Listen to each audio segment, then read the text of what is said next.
Bonjour à tous et bienvenue dans ce nouvel épisode dans lequel nous allons parler des résultats de l'entreprise Tesla sur le quatrième trimestre 2023.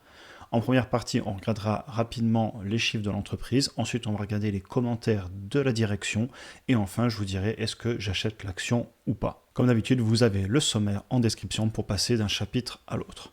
Donc tout d'abord, ici je vous ai mis des imprimés écran du document qui a été publié officiellement par Tesla. Donc pour les trouver, c'est assez simple. Vous allez par exemple sur Google, vous tapez Tesla IR ou Investor Relation et ensuite vous pouvez télécharger les PDF où tout est expliqué avec notamment les résultats financiers et les commentaires de l'entreprise. Donc l'entreprise a continué à être profitable et on le verra plus tard dans les chiffres aussi, la croissance, les marges, etc.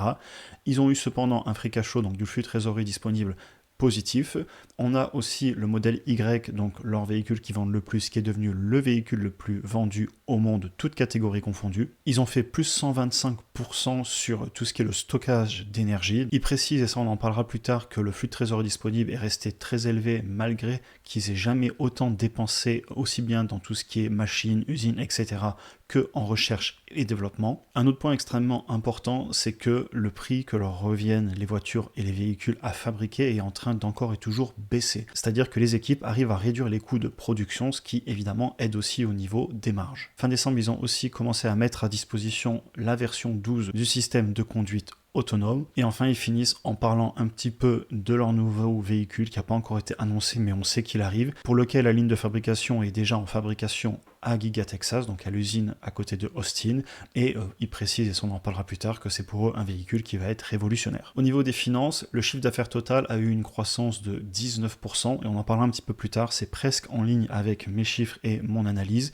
Globalement, c'est ce à quoi on s'attendait, c'est un petit peu moins que certaines années précédentes, mais ils avaient prévenu que justement, vu qu'ils allaient baisser les prix, même s'ils vendaient plus de véhicules, ça ferait baisser les marges. Et ça, on le voit aussi au niveau des marges du coût, et si vous regardez, la marge opérationnelle est passé de 16,8% en 2022 à seulement 9,2% en 2023. C'est une politique de l'entreprise, c'est un choix qui a été annoncé que de vendre les véhicules moins chers, de gagner moins d'argent, mais de vendre plus de véhicules, notamment parce qu'ils veulent toujours plus de personnes qui conduisent des Tesla et ils veulent aussi beaucoup de véhicules sur la route pour récolter des données pour le système de conduite autonome. Ils ont ensuite été bénéficiaires avec presque 15 milliards de dollars de bénéfices en 2023. Et si on va voir au niveau de la trésorerie, et d'ailleurs je tiens à le préciser, je trouve ça excellent que cette entreprise n'essaie pas de vous cacher des chiffres, qu'il ne faille pas trop aller voir dans les documents financiers. Là, c'est quand même un document qui est donné dans les premières pages du PDF destiné aux investisseurs. Généralement, le PDF, c'est vraiment l'endroit où on essaie de montrer que ce qui va bien, on essaie vraiment d'embellir la chose. Et là, ils mettent tout, c'est-à-dire qu'ils nous mettent le cash issu des opérations, ils vous mettent les capex, ils le retranchent pour vous et ils vous donnent le flux de trésorerie disponible. Souvent, il faut aller calculer, là, ils le mettent même dans les documents. Et donc, vous avez les chiffres directement disponibles et on voit bien le flux de trésorerie disponible qui est positif. Je voulais aussi vous montrer quelques graphiques issus de cette présentation qui sont pour moi très parlants. Notamment, vous avez ici la livraison de véhicules en millions et on voit vraiment cette belle augmentation. Pour l'instant, ça a l'air assez linéaire, mais il y a pas mal de prédictions et c'est un petit peu aussi mon avis que le jour où ils vont encore baisser les véhicules et avoir plus d'usines et surtout des véhicules toujours plus simples à fabriquer, cette courbe risque d'accélérer, surtout si on commence à passer sur des véhicules qui sont avec des usines extrêmement optimisées. On en a déjà parlé dans des vidéos plus techniques où on simplifie toujours la fabrication pour pouvoir toujours sortir plus de véhicules. On essaye de se rapprocher plus de l'iPhone que ce que l'on est du véhicule traditionnel. Je voulais aussi vous montrer ici tout ce qui est operating cash flow et free cash flow, donc le cash issu des opérations et le flux de trésorerie, tout simplement pour vous montrer qu'ils ont bien baissé les prix de leurs véhicules et ça se ressent.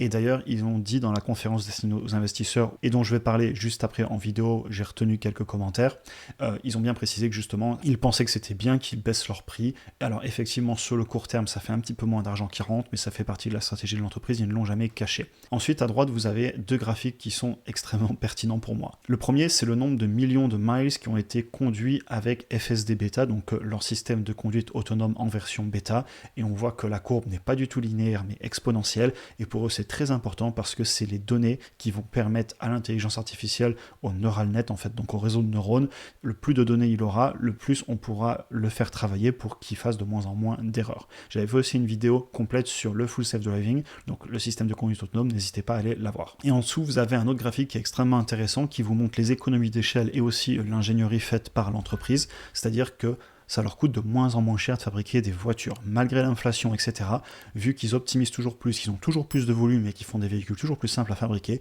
ils arrivent à baisser leur coût de fabrication. Et ça, c'est extrêmement intéressant, même si effectivement on baisse les prix, donc on gagne moins d'argent, ça permet d'augmenter les marges brutes sur les véhicules. Et donc sur le long terme, si on a des bonnes marges brutes, le reste va découler dans le compte de résultats. Et le dernier graphique en bas à gauche, c'est l'explosion au niveau de l'installation du stockage d'énergie. On a vu qu'ils ont fait plus 125% sur un an, et vous le retrouvez ici, et on n'est pas du tout sur du linéaire non plus. Je vous propose maintenant de passer sur les commentaires de la direction que je retiens.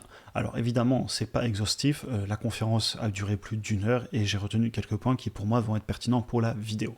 Tout d'abord, ils l'ont bien dit, flux trésorerie positif, donc capacité d'autofinancement de l'entreprise qui est au-dessus de zéro, donc ils peuvent financer eux-mêmes leurs investissements, et j'aime voir ça, c'est-à-dire que le CAPEX, donc tout ce qui est achat de machines, d'usines, etc., et les dépenses de recherche et développement sont au plus haut, et j'aime voir ça, une entreprise qui investit. Si vous regardez le CAPEX, on voit qu'en 2019, ils étaient à un petit peu plus de 1 milliard, en 2021 à plus de 6 milliards, et aujourd'hui ils sont à presque 9 milliards. Donc ils achètent énormément de machines pour les usines, ils construisent de nouvelles usines et ils dépensent énormément d'argent.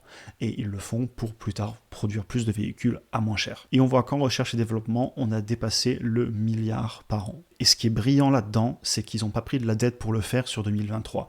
Puisque si vous regardez, on a eu en net cash issu des opérations plus de 13 milliards, on en a dépensé 9 en tout ce qui est usine, machines, etc. Et il y a eu de la recherche et développement aussi.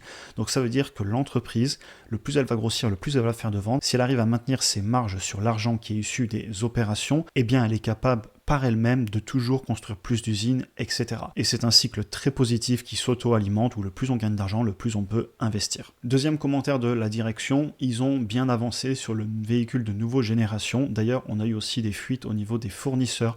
Donc ils sont en train déjà d'envoyer les RFQ, donc les Request for Quotation. En fait, ils sont déjà en train d'envoyer les demandes avec les plans de fabrication, etc. aux fournisseurs pour fabriquer certaines pièces. Et donc ça veut dire que le véhicule est déjà conçu en grande partie d'un point de vue recherche et développement. On a des plans mécaniques 3D, 2D, on a de l'électronique qui a été faite, les cartes électroniques, les PCB en anglais. Donc voilà, clairement, on est en train d'envoyer du document aux fournisseurs. On a des NDA, des Non-Disclosure Agreements.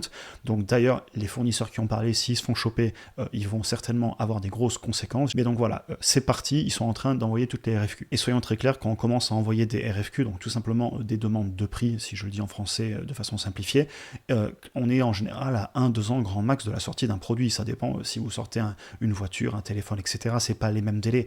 Mais personnellement, quand je vois la gestion de projet en entreprise dans l'industrie, puisque je suis ingénieur dans l'industrie et moi-même j'envoie très souvent des RFQ, clairement, c'est qu'on est à moins de 2 ans de commencer à recevoir les pièces finales, à faire les PPAP. Les PPAP, c'est tout ce qui est contrôle qualité de mesure dimensionnelle, d'un point de vue d'une pièce en tout cas mécanique. Pour l'électronique, c'est un petit peu différent. Et donc voilà, ça arrive. Et ça, ils l'ont dit dans le conference call. De toute façon, ça avait fuité, donc autant en parler. Ils prévoient un début de production mi-fin 2025. On se méfie toujours un peu avec Tesla, ça peut prendre quelques mois de plus, quelques années de plus, mais globalement, c'est en route. Et ils ont aussi précisé, ça c'est intéressant, je vous l'ai mis en anglais parce que c'est directement une phrase que j'ai extrait, mais en gros ils disaient, ce véhicule il va être assez unique dans le sens que il faut fabriquer l'usine et les machines qui vont fabriquer cette voiture.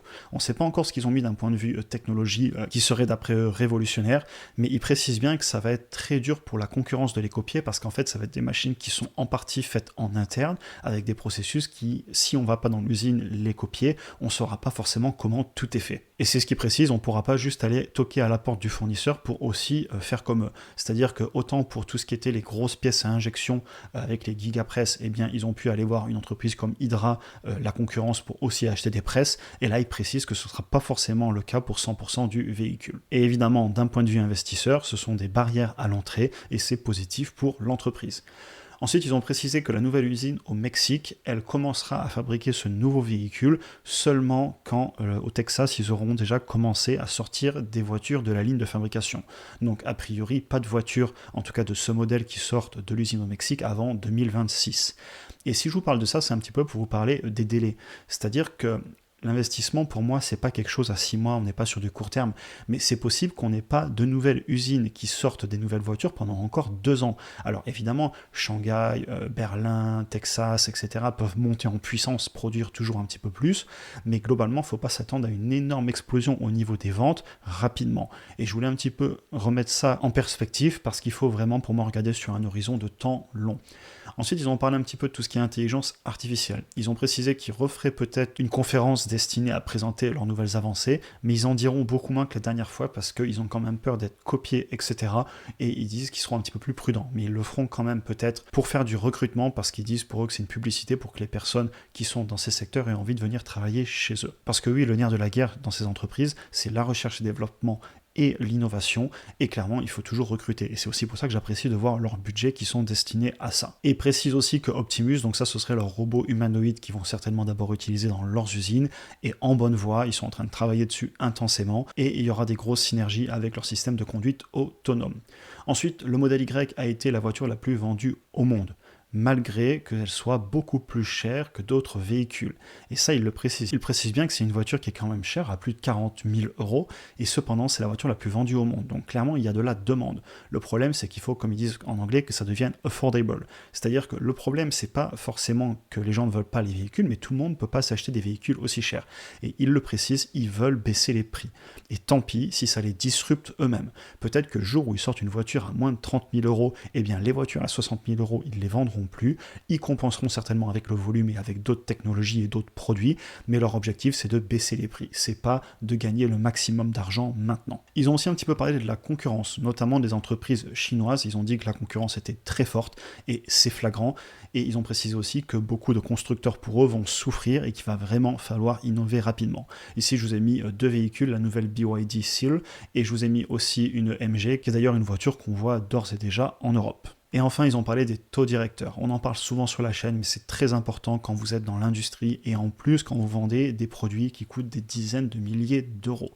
Clairement, les ventes sont impactées. Si vous calculez une mensualité sur un emprunt, peut-être sur 6 à 8 ans pour un véhicule, vous prenez le taux d'il y a 3 ans et le taux d'aujourd'hui et vous voyez la différence, elle est assez conséquente. Et juste en dessous, je vous ai mis le tableau des taux de la Banque Centrale Européenne. On voit qu'en 2022, on pouvait faire des crédits sous les 1%, aujourd'hui au-dessus de 4%. Donc les financements sont beaucoup plus compliqués qu'avant et donc ça impacte clairement les ventes de produits qui coûtent cher aux particuliers et aux entreprises. On va maintenant parler rapidement de la valorisation et est-ce que j'achète l'action ? Là, je vous ai mis un petit peu le résumé de mes chiffres qui ont quelques mois maintenant, je les avais remis à jour à la suite des résultats du deuxième trimestre. On voit que j'avais prévu en 2023 une croissance du chiffre d'affaires de 18% et une marge nette autour de 10%.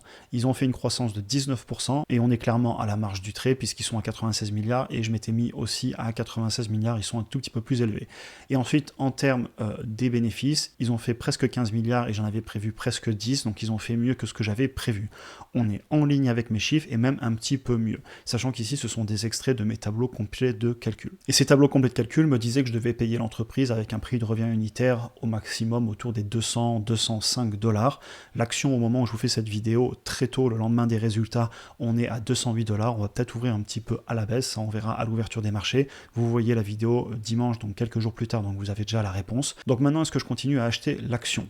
Alors mes chiffres déjà, comme je vous l'ai dit, ils sont en ligne, donc je suis plutôt content. Ce que je vais faire, c'est que je vais la mettre à jour pour une nouvelle année, pour 2024. Alors je suis pas 2-3 semaines près, je vais prendre le temps de le faire, et dans tous les cas, ils ont même fait mieux que ce à quoi je m'attendais, mais je tiens quand même à le faire de temps en temps. Et si tout va bien, je pourrais continuer à doucement DCA sur l'entreprise tant qu'elle est à un prix qui m'intéresse, et actuellement, elle est en train de revenir sur des niveaux intéressants pour moi. Évidemment, ce n'est pas du tout un conseil, c'est seulement ce que je fais, et clairement, faites vos propres recherches, ne prenez pas les avis des autres, ou alors si vous les prenez, c'est juste pour vous inspirer et forger votre propre opinion, parce qu'au final, si vous achetez n'importe quelle action ou n'importe quel produit investissement sans savoir pourquoi, si ça se passe mal, vous pouvez paniquer parce que vous n'êtes pas serein, vous dormez pas sur vos 2 oreilles, donc clairement, forgez-vous votre propre opinion, et dans tous les cas, je ne vous donne aucun conseil, je le dis assez souvent. On en a fini pour aujourd'hui, j'espère que la vidéo vous a intéressé. N'hésitez pas d'ailleurs à en parler en commentaire et à partager aussi ce que vous pensez de cette entreprise ou d'ailleurs parler de toute autre entreprise. Si vous souhaitez en apprendre plus sur l'investissement en bourse ou tout simplement revoir les fondamentaux de l'investissement sur le long terme et ma vision de l'investissement, vous trouverez en description un lien vers les cours vidéo offerts sur les bases pour commencer à investir en bourse. Vous pouvez aussi cliquer ici pour regarder une autre vidéo. Si vous avez apprécié cet épisode, comme d'habitude, n'hésitez pas à vous abonner, liker, partager. Passez aussi sur Instagram, je fais tout ce que je peux pour répondre au DM, c'est vraiment de plus en plus difficile parce que vous êtes beaucoup à m'écrire et généralement je réponds que le soir ou des fois tôt le matin. Mais donc voilà, c'est normal si je mets quelques jours à répondre.